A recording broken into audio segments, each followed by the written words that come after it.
This month we're going to be talking about kids and money, and while there are all kinds of statistics out there about how much it costs to raise a child, we're not even going to worry about that today. Instead, I want to get right down into the weeds and talking about money with my kids and the conversations that I have. Now that my boys are 13, 10, and 5 years old, Gates, Ridley, and Michael, they're all mentally accustomed to the fact that every week on Sunday after church, as it randomly happens, they get their age and allowance dollars. That's when the banking app you see that they use automatically updates their accounts. And like all good American consumers, they do their best to spend it.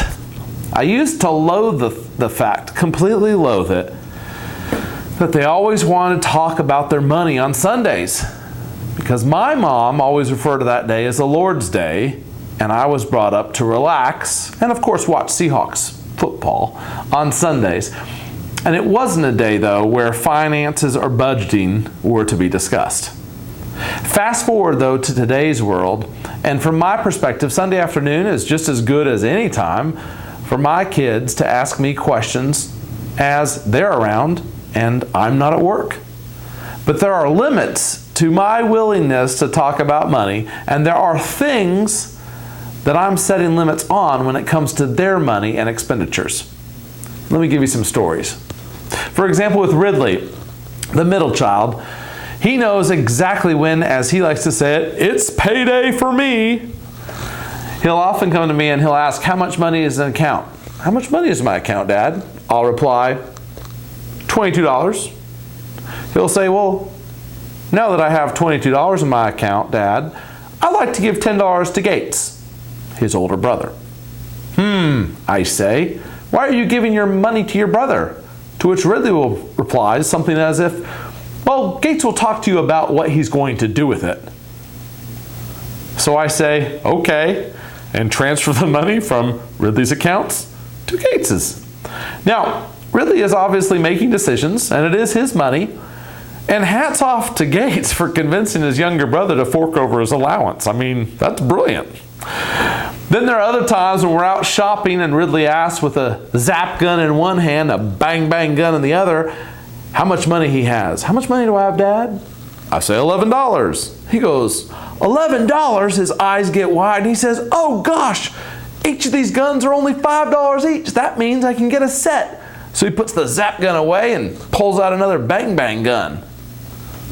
Just when I think he's on the verge of conquering the world, he reminds me that he's still deep down a little boy. Then there's little Michael, the 5-year-old. Every now and then he'll come up to me with his iPad and Thomas the Train app pulled up and he'll say, Dad, I need this train. Do I have enough money to buy it? And I'll tell him he does. But for $5, he could buy all 16 trains instead of spending $1.99 on that one train. But I don't want the other trains, he says. I only want this train.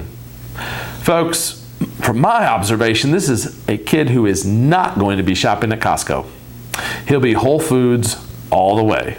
Another Michael story. The kids and I recently went on an ice cream tour of Lexington. Yeah, check it out. Ask me if you have any questions. We visited Sav's, Crank and Boom, and Steel City Pops. That was the day after Graders and Baskin and Robbins, of course. And I told the boys that they could have one scoop each place because we'd be tasting more. After literally one taste, Michael says, Dad, I have a question. Yes? Do I have enough money to buy another scoop? Because I really like this ice cream. I smiled, lied, and told him no. Now, I pride myself on being straightforward with my kids, but sometimes I have to protect them from themselves. And then there's Gates, my 13-year-old, who reminds me that he's a teenager every chance he gets. He wears it on his sleeve and apparently thinks it's a license to sleep in as late as possible and then stay up as long as his eyelids will stay open. I'm afraid he might use toothpicks every now and then. He's caught the very contagious teenager-itis, you see. And when he's done his chores and he knows there's money in his bank account, Gates will slyly send me a "I love you, Dad" text, knowing that his dad, who's one of his love languages is words of affirmation, will bite hook, line, and sinker. Oh, I love you too, Gates. Thanks for sharing. That's when Gates goes in for the kill by sending an app request. Ding! Oh, he just sent me a purchase request for $25 in V-Bucks for his Fortnite video game. You all know Fortnite, that billion-dollar video game empire. Well, anyway, at this point, all the wind leaves me as I realized the I love you text was just buttering me up to be used. By now, Gates also knows that I won't approve these requests for apps on Sundays or during work, or you could read school hours. So it's a game of him waking up early enough while being a teenager with teenageritis to send them to me before work or after school but before dinner. And when we do talk about these purchases, I ask him things like, Gates, why do you want to waste $25 on Fortnite? Just want to hear what he said. Well, the last time I asked that, he looked at me with mild disgust and proceeded to enlighten his old dad that it's not, in fact, wasting his money. As he put it, it's an investment. Oh? How so? Well, Gates then informs me that he's using the money to buy limited edition skins, think clothes, for his player because people will buy player IDs apparently on eBay for hundreds or even thousands of dollars if they have all the gear, weapons, and skins, clothes.